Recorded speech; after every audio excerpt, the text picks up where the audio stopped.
নমস্কার দর্শক বন্ধুরা, অ্যাস্ট্রো ইনসাইটে আপনাদের সকলকে আমি স্বাগত জানাই। আশা করি আপনারা প্রত্যেকে ভালো আছেন, সুস্থ আছেন, আনন্দে আছেন। 2025 প্রায় শেষের দিকে, 2026 আমাদের দরজায় কড়া নাড়ছে। তাই আজকে আমি উপস্থিত হয়েছি নতুন বছর প্রত্যেকটা রাশির কেমন যাবে সেই আলোচনা নিয়ে। এবার একটা ভিডিওতে 12টা রাশি কভার আপ করা কষ্টকর ব্যাপার, ভিডিওটা একটু এক্সেসিভলি লেংদি হয়ে যাবে। তাই আমি একটা ভিডিওতে 3টে করে রাশি কভার করব। টোটাল 4টে ভিডিও আসবে আমাদের 2026-এর রাশিফল নিয়ে। তা আমার যে প্রথম ভিডিওটা আজকে যেটা নিয়ে আলোচনা করব সেটা হলো মেষ, বৃষ এবং মিথুন। এবার দেখুন, রাশিফল নিয়ে বলবার আগে আমাদেরকে কিছু মেজর প্ল্যানেটের পজিশনগুলো বা তাদের ট্রানজিটগুলো 2026 সালে কীরকমভাবে হবে সেগুলো একটুখানি জেনে নেওয়া দরকার। মূলত রাশিফলের ক্ষেত্রে আমরা 4টে বড় প্ল্যানেট এদেরকে ধরে থাকি। তাদের মধ্যে কারা কারা? বৃহস্পতি, শনি, রাহু এবং কেতু। এই 4টে প্ল্যানেট নিয়েই আমাদের মেনলি বার্ষিক রাশিফল হয়ে থাকে। এবার এই প্ল্যানেটের পজিশনগুলো আমরা একটুখানি জেনে নিই। বৃহস্পতি বছরের শুরুতে মিথুন রাশিতে অবস্থান করছে এবং জুন মাসের পর তিনি প্রবেশ করবেন কিন্তু কর্কট রাশিতে। তারপরে আবার অক্টোবরের পরে তিনি আবার যাবেন হচ্ছে আপনার সিংহ রাশিতে। এইটা হচ্ছে বৃহস্পতির পজিশন। এবার এর মধ্যে বৃহস্পতি আবার বক্রি হচ্ছেন, এরকম নানান রকম ব্যাপার ঘটবে। শনি প্রায় বছরের পুরোটাই অবস্থান করবেন মীন রাশির ঘরে। শনি খুব স্লো প্ল্যানেট, মীন রাশিতে তিনি প্রবেশ করেছেন, এবার এখানে তিনি 2.5 বছর থাকবেন।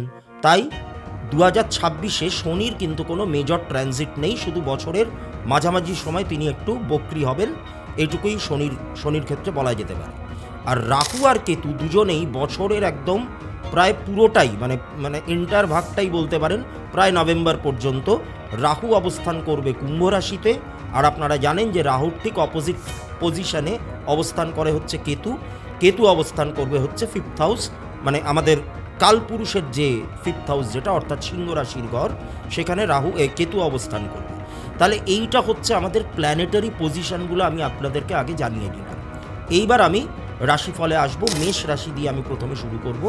দেখুন, মেষ রাশির সাপেক্ষে বৃহস্পতি অবস্থান করছে মিথুন রাশির ঘরে, অর্থাৎ মেষ রাশির যেটা 3rd হাউস, মেষ রাশির সাপেক্ষে যেটা 3য় ভাব। এবার 3য় ভাবে বৃহস্পতি অবস্থান করবার ফলে মেষ রাশির মানুষেরা কিন্তু খুব ভালো রেজাল্ট পাবেন বছরের শুরুর দিকটাতে। কীরকম রেজাল্ট পেতে পারেন? তাদের একটা কমিউনিকেশন ডেভেলপমেন্ট হবে, তাদের একটা স্কিল ডেভেলপমেন্ট হবে, কমিউনিকেশনের মাধ্যমে নানান রকম যোগাযোগ বাড়বে, নানান রকম নেটওয়ার্কিং বৃদ্ধি পাবে এবং এটা কিন্তু তাদের কেরিয়ার ডেভেলপমেন্টেও সাহায্য করবে। মূলত যারা কমিউনিকেশনের কাজের সঙ্গে যুক্ত, ধরুন সোশ্যাল মিডিয়া, তারপরে ধরুন অনলাইনে কোনো কাজ করেন যেখানে তাকে কথা বলতে হয়, এই ব্যাপারগুলোর সঙ্গে যারা যুক্ত তারা কিন্তু বিশেষভাবে লাভবান হতে পারেন। জুন মাসের পর বৃহস্পতি প্রবেশ করবে হচ্ছে কর্কট রাশিতে, যেটা মেষ রাশির সাপেক্ষে 4র্থ ভাব। এবার এই ঘরে যখন বৃহস্পতি প্রবেশ করবেন তখন শিক্ষার্থীরা বিশেষভাবে লাভবান হবে, তাদের পড়াশোনায় মনোযোগ আসবে। মেষ রাশির জাতক জাতিকারা মানসিক সুখ শান্তি ভোগ করতে পারেন, কারণ 4th হাউস থেকে আমরা সুখকেও বিচার করি, শান্তিকেও বিচার করি। এছাড়া বাড়ি, গাড়ি, সম্পত্তি, মানে যে কোনো টাইপের স্থায়ী সম্পত্তিতে ইনভেস্ট করার জন্য কিন্তু জুন মাস থেকে অক্টোবরটা প্রচণ্ড রকম ভালো দেখা যাচ্ছে, ভালো সময় দেখা যাচ্ছে মেষ রাশিদের জন্য। এরপরে 5th হাউসে যখন বৃহস্পতি প্রবেশ করবে তখন আপনারা সন্তান সংক্রান্ত কোনো রকম একটা ফল পাবেন অক্টোবরের পর। যখন সিংহ রাশিতে প্রবেশ করবে, সিংহ রাশি হচ্ছে মেষ রাশির সাপেক্ষে 5th হাউস, তাহলে সেখানে যখন বৃহস্পতি প্রবেশ করছে আপনারা সন্তান সংক্রান্ত কোনো রকম একটা ভালো রেজাল্ট পাবেন, বা এমন কিছু একটা আপনার সন্তানের দ্বারা হতে পারে যার জন্য আপনারা গর্বিত বোধ করতে পারেন। এবার এগুলো তো গেল ভালো দিক, এবার কিছু খারাপ দিকের দিকে আসি। যেমন শনির অবস্থান যদি আমরা দেখি, তাহলে শনি বছরের পুরোটাই অবস্থান করবে মীন রাশির ঘরে। এবার মীন রাশি হলো আমাদের মেষ রাশির সাপেক্ষে দ্বাদশ ভাব, 12th হাউস। 12th হাউস কিন্তু আমাদের যাবতীয় ব্যয়কে নির্দেশ করে, অর্থাৎ শনি যখনই 12th হাউসে থাকছে তখন মেষ রাশির মানুষদের কিন্তু একটু বড়সড় রকমের ব্যয় হতে পারে, কিছু ফিনান্সিয়াল ইনস্টেবিলিটি দেখা যেতে পারে, অর্থের আগমন যতই হোক না কেন অর্থের আগমন থাকবে, তার কারণ রাহু 11th হাউসে আছে, রাহু কুম্ভ রাশির ঘরে আছে, যেটা মেষ রাশির সাপেক্ষে 11th হাউস। তাই বড় সড়ো রকমের কোনো অর্থপ্রাপ্তি, হঠাৎ হঠাৎ কোনো অর্থপ্রাপ্তি, এই ব্যাপারগুলো কিন্তু রাহু করাতে পারে। কিন্তু যেহেতু স্যাটার্ন 12th হাউসে রয়েছে, তাই বড় রকমের কিছু ব্যয়ও আপনাদের হয়ে যেতে পারে। বিশেষ করে পারিবারিক দুঃখ কষ্ট মেটানোর জন্য বা পরিবারের বয়োজ্যেষ্ঠ কোনো মানুষের শরীর খারাপ হওয়ার জন্য আপনাদের কিন্তু বিপুল অঙ্কের কিছু টাকা ব্যয়ও হয়ে যেতে পারে। এবং এটা মোটামুটি শনি যখন বক্রি হবেন, অর্থাৎ 2026-এর একটু মাঝামাঝি টাইমের পর থেকে এই ব্যাপারগুলো আপনারা একটুখানি বেশি করে অনুভব করতে পারবেন। তবে এই বছরটা মেষ রাশির আধ্যাত্মিক উন্নতির জন্য খুব ভালো, কারণ কেতু অবস্থান করছে 5th হাউসে। এবারে দেখুন, 5th হাউস থেকে আমরা মূলত বিচার করি প্রেম ভালোবাসার সম্পর্ক, সন্তান এবং আধ্যাত্মিকতা। আধ্যাত্মিকতার ঘরও কিন্তু 5th হাউস।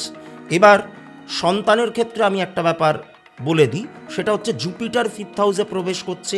জুপিটার মানে বৃহস্পতি হচ্ছে আমাদের সন্তানের কারক গ্রহ, একই ঘরে কেতুও রয়েছে। তাই মেষ রাশির মানুষেরা যারা সন্তান দত্তক নিতে চান মূলত, তারা কিন্তু এই ব্যাপারটা এই বছর করতে পারেন, তবে সেটা অক্টোবরের পর। তার কারণ অক্টোবর মাসে বৃহস্পতি প্রবেশ করবে হচ্ছে আপনার সিংহ রাশির ঘরে। এছাড়া আধ্যাত্মিক উন্নতি আপনারা করতে পারবেন, কারণ বৃহস্পতি আর কেতু একই ঘরে অবস্থান করছে, সিংহ রাশির ঘরে। অক্টোবরের পর থেকে বৃহস্পতি ঢুকে যাচ্ছে সিংহ রাশিতে, কেতু সেখানে আগে থেকেই অবস্থান করছে। তাই দুটো আধ্যাত্মিকতার প্ল্যানেট বা দুটো ধর্ম সংক্রান্ত দুটো প্ল্যানেট, কারণ কেতু আধ্যাত্মিকতা প্রদান করে, বৃহস্পতি হচ্ছে ধর্মের একদম প্রধান গ্রহ হচ্ছে বৃহস্পতি। তাই এই দুটো প্ল্যানেটের মেলবন্ধনে আপনারা কিন্তু নিজেদের আধ্যাত্মিক উন্নতি করতে পারেন। দীক্ষা গ্রহণের ক্ষেত্রে এই বছরটা আপনাদের কিন্তু অত্যন্ত শুভ যেতে চলেছে। তবে যেহেতু শনি দ্বাদশভাবে অবস্থান করছে, তাই আপনাদের একটু এই বছরটা সতর্ক থাকতে হবে মেলামেশার জায়গাটাতে, কারণ অনেক পরিচিত মানুষজন কিন্তু আপনাদের কাছে অপরিচিত হয়ে উঠতে পারেন এই বছরটাতে, এবং তাদের থেকে একটা ডিট্যাচমেন্ট আপনি ফিল করতে পারেন, একটা মানসিক অবসাদ আপনারা অনুভব করতে পারেন। এরকম নানান রকম ব্যাপার কিন্তু আপনাদের সাথে ঘটতে পারে। তবে ওভারঅল দেখতে গেলে মোটের ওপর 2026 সাল মেষ রাশির জন্য অত্যন্ত শুভ প্রমাণিত হতে চলেছে।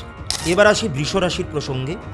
বৃষ রাশির ক্ষেত্রে বৃহস্পতি বছরের বেশিরভাগ সময়টাই মানে শুরুর দিকটা অবস্থান করবে হচ্ছে মিথুন রাশির ঘরে। মিথুন রাশি বৃষ রাশির সাপেক্ষে হচ্ছে দ্বিতীয় ভাব। দ্বিতীয় ভাব মানে হচ্ছে আমাদের অর্থের প্রধান ঘর। অর্থাৎ এই পিরিয়ডটা মানে যতদিন মানে বৃহস্পতি আর কি জুপিটার মিথুন রাশিতে অবস্থান করবে, মানে বৃষ রাশির সাপেক্ষে যেটা সেকেন্ড হাউস, সেখানে যতদিন অবস্থান করবে ততদিন কিন্তু আপনারা একটা ফিনান্সিয়াল স্টেবিলিটি অনুভব করতে পারেন। আপনাদের কিছু গুড ইনভেস্টমেন্ট হতে পারে, যেটা পরবর্তীকালে আপনাদের খুব লাভদায়ক হবে। তো সেরকম কিছু ইনভেস্টমেন্ট আপনাদের হতে পারে। আপনাদের পরিবারের মধ্যে একটা বন্ডিং তৈরি হবে। পূর্বে যদি কখনো কোনো ভাঙন ধরে থাকে, তাহলে সেই জায়গাটায় কিন্তু আপনাদের একটা স্টেবিলিটি আসবে। স্যাটার্ন অবস্থান করছে হচ্ছে আপনাদের মীন রাশিতে। মীন রাশি হচ্ছে বৃষ রাশির সাপেক্ষে 11th হাউস। তাই আপনারা সাকসেসের দিকটার থেকে এই বছরটা আপনারা একদম নিশ্চিন্তে থাকুন।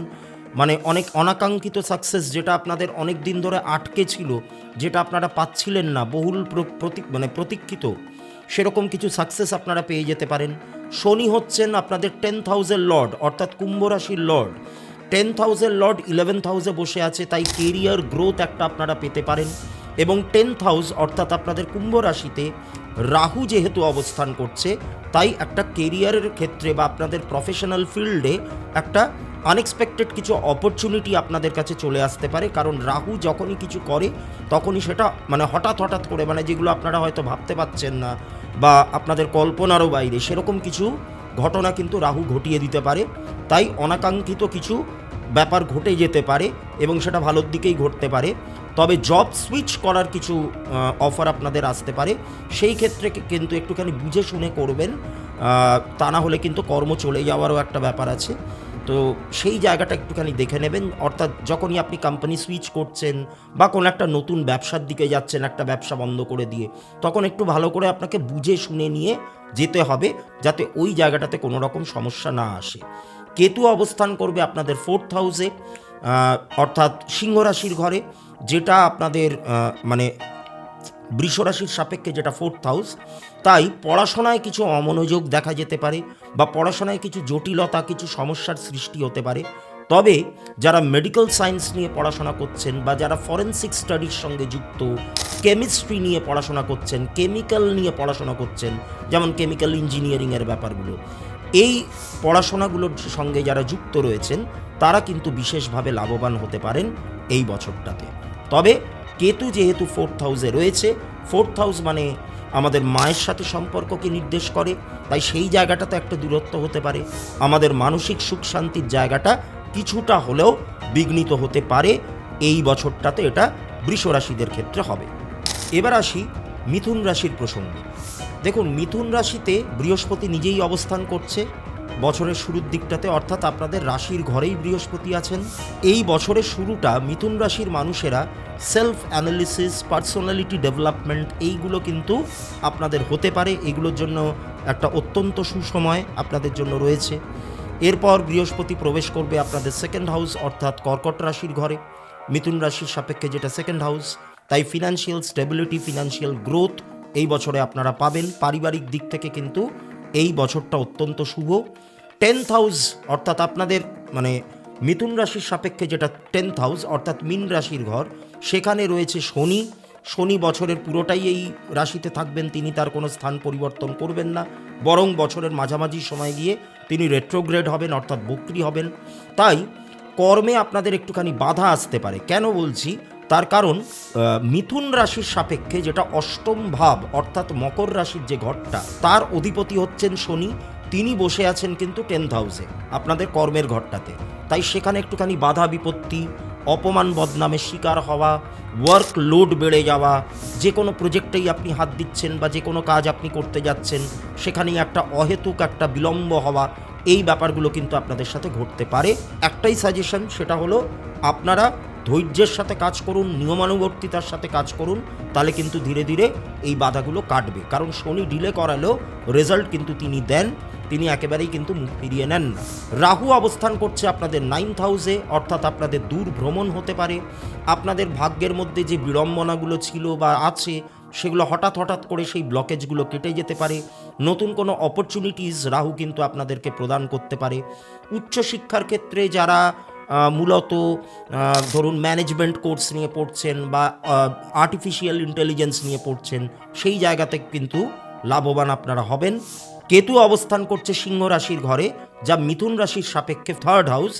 এবার এই রাশিতে যেহেতু কেতু রয়েছে, তাই ভাই বোনেদের সঙ্গে সম্পর্কের মধ্যে কিছু জটিলতা আসতে পারে। আপনারা ইতিপূর্বে যদি কোনো আইনি জটিলতার মধ্যে জড়িয়ে পড়ে থাকেন, তাহলে সেই জায়গাটাও কিন্তু বৃদ্ধি পেতে পারে এই বছরটাতে। আর একটা কমিউনিকেশন গ্যাপ তৈরি হতে পারে, আপনাদের কথাবার্তার একটু ভুল মানে বা ভুল ইন্টারপ্রিটেশন কিন্তু মানুষজন করতে পারে। তাহলে এই ছিল হচ্ছে মেষ, বৃষ এবং মিথুন রাশির 2026-এর রাশিফল। আজকের ভিডিওতে আমি এই 3টে রাশি নিয়েই আলোচনা করলাম। এর পরের ভিডিওতে আমরা আলোচনা করব হচ্ছে কর্কট, সিংহ এবং কন্যা, 3টে করে রাশি নিয়ে আমি এগোবো। আজকের ভিডিও যদি আপনাদের ভালো লেগে থাকে তাহলে অবশ্যই এটিকে লাইক করবেন, আমার চ্যানেলটিকে সাবস্ক্রাইব করবেন, কমেন্ট বক্সে আপনাদের মতামত লিখবেন। আপনারা যদি অ্যাস্ট্রোলজিক্যাল কোনো কনসালটেশন চান আমার থেকে, তাহলে ভিডিওতে দেওয়া নাম্বারে আপনারা যোগাযোগ করতে পারেন। আবারও ফিরবো নতুন একটি ভিডিও নিয়ে, পরের রাশিফল নিয়ে। সামনের বৃহস্পতিবার আবারও আপনাদের সঙ্গে দেখা হবে ঠিক রাত্রি 9টায়। ততক্ষণ আপনারা প্রত্যেকে ভালো থাকবেন, সুস্থ থাকবেন। নমস্কার।